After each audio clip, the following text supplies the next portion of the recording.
నమస్కారం. మనం మన పిల్లలను పంపించే బడులు, వాళ్ళు చదివే కాలేజీలు రాబోయే 10 ఏళ్లలో అసలు ఉంటాయా? ఆ! ఇదిప్పుడు చాలా మందిని తొలిచేస్తున్న ప్రశ్న. అవును. లేకపోతే పూర్తిగా కనుమరుగైపోతాయా? అంటే స్కూల్స్ అనేవి మూతపడి, వాటి స్థానంలో ఆర్టిఫిషియల్ ఇంటెలిజెన్స్ అంటే ఏఐ నడిపే వ్యవస్థలు రాబోతున్నాయా? హ్మ్. ఈ రోజు మనం విద్యా వ్యవస్థలో ఏఐ తీసుకురాబోయే ఈ పెను మార్పుల గురించి కొంచెం లోతుగా మాట్లాడుకుందాం. తప్పకుండా.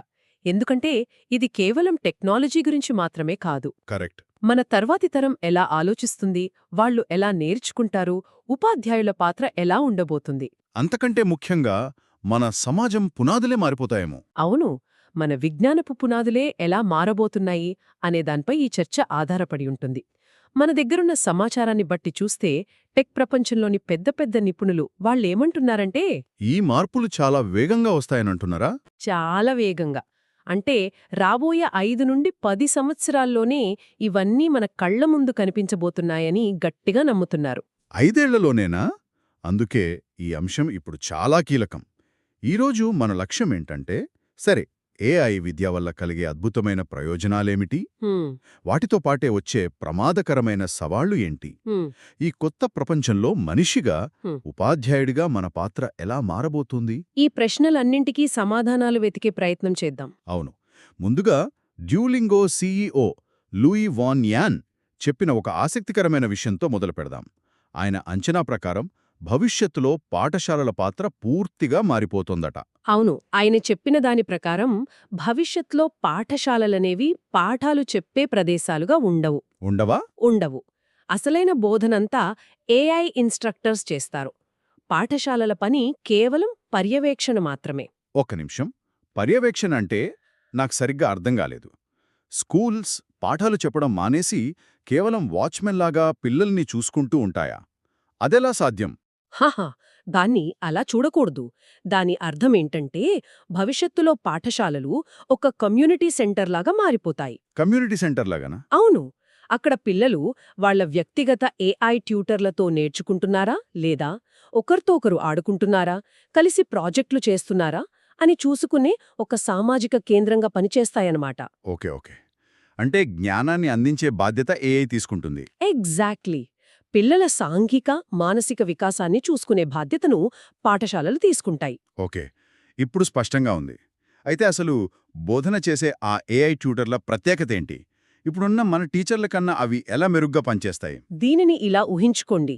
ఒక విద్యార్థి గణితంలో ఒక లెక్క తప్పు చేస్తే, ఇప్పటి టీచర్ ఏమంటారు? బహుశా జవాబు తప్పు, మళ్ళీ ప్రయత్నించు అంటారు. అవును. ఎందుకంటే వాళ్ళకి 40 మంది పిల్లల్ని చూసుకోవాలి. ఒక్కొక్కరి మీద దృష్టి పెట్టలేరు. కరెక్ట్. కానీ ఒక ఏఐ ట్యూటర్ ఆ విద్యార్థి చేసిన ప్రతి స్టెప్ను విశ్లేషించి, ఓ, నువ్వు కూడిక తీసివేత బాగానే చేస్తున్నావు, కాని భిన్నాలను దశాంశాలుగా మార్చే దగ్గర తప్పు చేస్తున్నావు అని ఖచ్చితమైన సమస్యను గుర్తిస్తుంది. వావ్! అంటే అంత ఖచ్చితంగానా? అంతే ఖచ్చితంగా. వెంటనే కేవలం ఆ ఒక్క కాన్సెప్ట్ మీద ఒక చిన్న వీడియో గేమ్ లాంటి పాఠాన్ని అందిస్తుంది. ఇది కేవలం స్పీడ్ మార్చడం కాదు, నేర్చుకునే పద్ధతినే మార్చేస్తుంది. ప్రతి విద్యార్థికి 24/7 అందుబాటులో ఉండే ఒక పర్సనల్ ట్యూటర్ ఉన్నట్టనమాట. ఇది వినడానికి అద్భుతంగా ఉంది. కానీ ఇందులో నాకొక చిన్న ప్రమాదం కనిపిస్తోంది. ఏంటది? ప్రతి విద్యార్థి తమ సొంత ప్రపంచంలో, తమ సొంత వేగంతో నేర్చుకుంటే క్లాస్లో ఉండే ఆ సామూహిక అభ్యసన, అంటే కొలాబరేటివ్ లెర్నింగ్ అనుభవం ఏమవుతుంది? హ్మ్. ఒకరికొకరు సహాయం చేసుకోవడం, ఒకరిని చూసి ఒకరిని నేర్చుకోవడం, టీం వర్క్ లాంటి సామాజిక నైపుణ్యాలను వాళ్ళు పూర్తిగా కోల్పోరా? ఇది చాలా ముఖ్యమైన ప్రశ్న. అందుకే పాఠశాలలు కమ్యూనిటీ సెంటర్లుగా మారతాయని చెప్పింది. ఓ, రైట్. ఏఐ ద్వారా వ్యక్తిగతంగా నేర్చుకున్న తర్వాత పిల్లలు బృందాలుగా ఏర్పడి ప్రాజెక్టులు చేయడం, సమస్యలను పరిష్కరించడం వంటివి పాఠశాలల్లో చేస్తారు.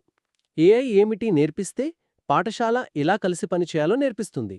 అంటే బేసిక్గా థియరీ అంతా ఏఐ చెప్తుంది, ప్రాక్టికల్స్ అంతా స్కూల్లో జరుగుతాయి. ఒక రకంగా అంతే.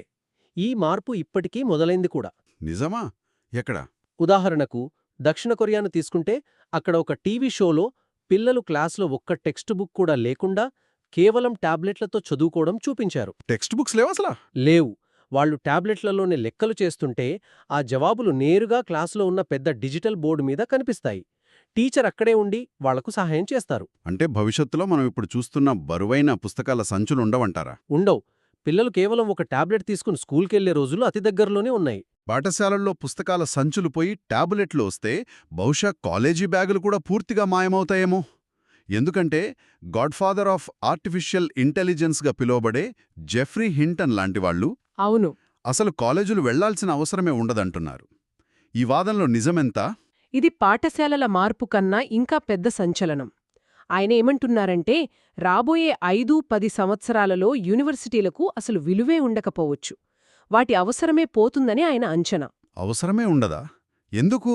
ఎందుకంటే ఒక విద్యార్థికి కావలసిన ప్రపంచస్థాయి విద్యను అందించడానికి ఏఐ ట్యూటర్లు సిద్ధంగా ఉంటాయి. భౌతికంగా క్యాంపస్కు వెళ్లాల్సిన అవసరం లేకుండా ఇంట్లో కూర్చునే ప్రపంచంలోని అత్యుత్తమ ప్రొఫెసర్ల జ్ఞానాన్ని ఏఐ ద్వారా పొందవచ్చు. ఇది ఎలా పనిచేస్తుంది? మనమిప్పుడు వాడే చాట్‌జీపీటీ లాగా మనం ప్రశ్నలడిగితే అది సమాధానాలు చెబుతుందా? మనం ఇప్పుడు చూస్తున్న చాట్ జీపీటీ లాంటివి కేవలం ఆరంభం మాత్రమే. ఓకే. భవిష్యత్తున వచ్చే AI tutors adaptive learning algorithms అనే టెక్నాలజీని వాడతాయి.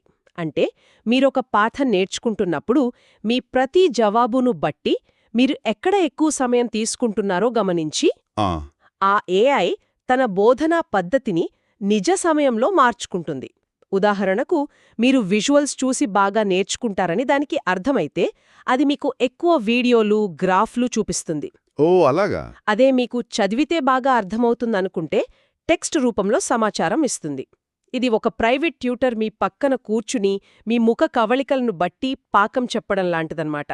అంటే డ్యూలింగో సీఈఓ జెఫ్రీ హింటన్ మాత్రమే కాదు, లింక్డ్ఇన్ సీఈఓ రీడ్ హాఫ్మెన్ కూడా దాదాపు ఇలాంటి అభిప్రాయాన్నే వ్యక్తం చేశారు కదా. అవును. అంటే ఇదొక ఒకరిద్దరి ఆలోచన కాదు, టెక్ ప్రపంచంలోని చాలామంది నమ్ముతున్న భవిష్యత్తు అని మనం అర్థం చేసుకోవాలి. వినడానికి ఇదంతా ఒక సైన్స్ ఫిక్షన్ సినిమాలాగా ఉంది, కానీ అంత సులభమేనా? దీనికి కొన్ని అడ్డంకులు కూడా ఉంటాయి కదా. ఖచ్చితంగా ఉంటాయి. ఈ మార్పు వినడానికి ఎంత బాగున్నా ఆచరణలో పెట్టడం, ముఖ్యంగా మన భారతదేశం లాంటి దేశంలో ఒక పెద్ద సవాలు. అవును. మొదటి సమస్య నాకు తెలిసి టెక్నాలజీనే. కరెక్ట్. అదే మొదటిది, సాంకేతిక సవాలు. దేశంలోని ప్రతి మారుమూల గ్రామానికి హైస్పీడ్ ఇంటర్నెట్ చేరాలి. ప్రతి విద్యార్థి చేతిలో ఒక టాబ్లెట్ లేదా స్మార్ట్ఫోన్ ఉండాలి. సరే, ఇవి ఎప్పటికైనా పరిష్కరించగలిగే సమస్యలే అనుకుందాం. కానీ దీనికంటే పెద్ద సమస్య మరొకటి ఉంది కదా. ఏంటది? మన ఉపాధ్యాయులు. అవును. ఈ కొత్త టెక్నాలజీకి అనుగుణంగా లక్షల మంది టీచర్లకు శిక్షణ ఇవ్వడం అనేది అతిపెద్ద సవాలు. నిజమే. నాకు మా లెక్కల మాస్టారు గుర్తొస్తున్నారు. ఆయనకు కంప్యూటర్ ఆన్ చేయడం కూడా కష్టంగా ఉండేది. హాహా. అలాంటి వారికి ఒక్కసారిగా ఏఐతో పాఠాలు చెప్పమంటే ఎలా ఉంటుంది? ఈ మార్పుకు వాళ్లను మానసికంగా ఎలా సిద్ధం చేయాలి? ఇది కేవలం టెక్నాలజీ సమస్య కాదు, ఒక తరం మారేంత పెద్ద విషయం కదా. సరిగ్గా చెప్పారు. ఇది సాంకేతిక మార్పు మాత్రమే కాదు, ఒక సాంస్కృతిక మార్పు. ఎన్నో ఏళ్లుగా వాళ్లు నమ్ముకున్న బోధనా పద్ధతులను వదిలేసి పూర్తిగా కొత్తదైన ఒక టెక్నాలజీని నమ్మాలి. దీనికి చాలా సమయం, ఓపిక, సరైన శిక్షణం అవసరం. అవును, ఇది సాంకేతిక సవాళ్లను మించిన మానవ సంబంధిత సవాలు. నిజమే.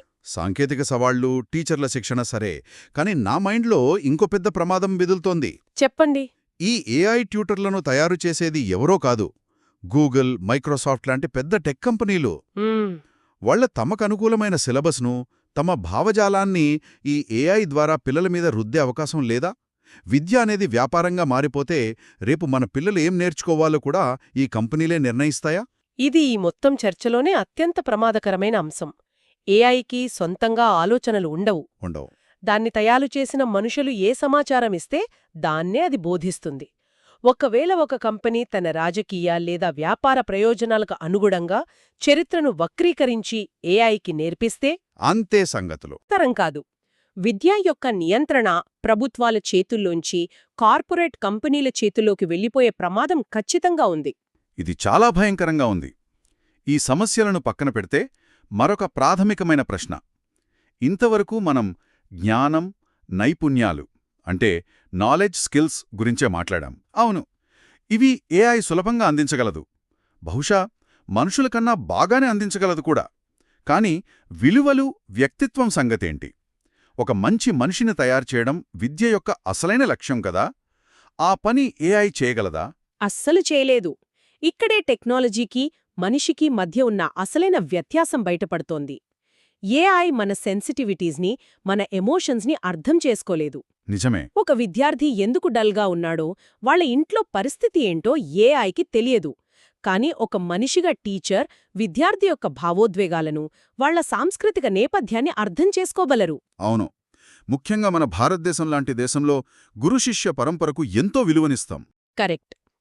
అలాంటిది కేవలం ఏఐతోనే చదువు అనే ఆలోచనను పూర్తిగా అంగీకరించడం చాలా కష్టం. ఆ మానవ స్పర్శను, ఆ కనెక్షన్ను ఏ టెక్నాలజీ ఇవ్వలేదు. అంటే భవిష్యత్లో టీచర్ల పాత్ర పూర్తిగా కనుమరుగైపోదు, బదులుగా అది రూపాంతరం చెందుతుందన్నమాట. ఖచ్చితంగా. నిజానికి ఇక్కడే ఒక ఆసక్తికరమైన అంచనా ఉంది.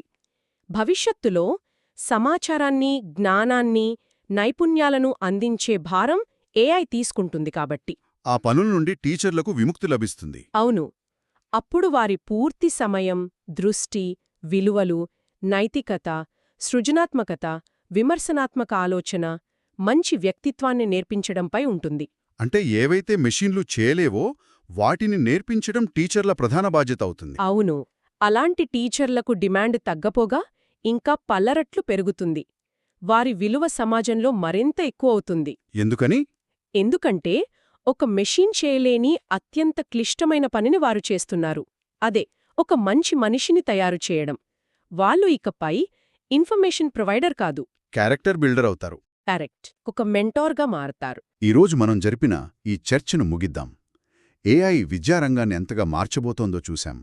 ఒకవైపు ప్రతి విద్యార్థికి వాళ్ళ అవసరాలకి తగ్గట్టుగా అద్భుతమైన వ్యక్తిగత విద్య అందుతోంది.